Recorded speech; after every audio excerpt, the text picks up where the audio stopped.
আজ মঙ্গলবার, সব কাজ কমপ্লিট হয়ে গেছে। কমপ্লিটের মধ্যে আমার পুজোটা হয়ে গেছে। সকাল থেকে এখনও আমাদের খাওয়া দাওয়া হয়নি, কারণ কি আমার মায়ের খাওয়া হয়ে গেছে। আমার মাকে সেটাও আপনাদের দেখাই, চলেন।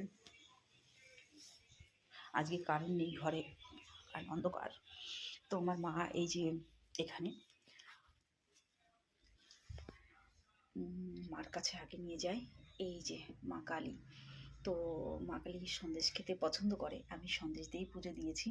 এখানে গোল গোল লাড্ডুর মতো বানিয়ে বানিয়ে দিয়েছি থালাতে। তো এইরকমভাবে আমি আজকে পুজোটা দিলাম।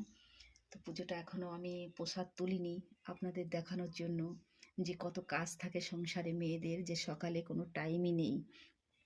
তা এই আর কি, পুজো দিয়ে এখন উঠলাম, খাওয়া দাওয়া কিছু হয়নি, মাকে খেতে দিয়েছি, এবার আমাদেরও খেতে হবে। তো এবার আপনাকে দেখাই, মানে আপনার এই দেখেন বেলাটা কত দূর উঠেছে, এই যে সূর্য দেখা যাচ্ছে।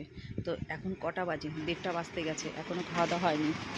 তো স্কুলের ছেলেমেয়েরা সবই বাড়িতে, মানে পরীক্ষা ছিল, আজকে হয়তো শেষ, চলে গেছে। আর আমি ফাঁকা রাস্তায় একটু ক্যামেরাবন্দি করলাম সব কিছু। তো আজকে আমার ছেলের কর্মশিক্ষা পরীক্ষা ছিল, তো সেই উদ্দেশ্যে একটু ভিডিও করে রেখেছিলাম, কি বানিয়েছে আপনাদের দেখাই, তবে দেখেন।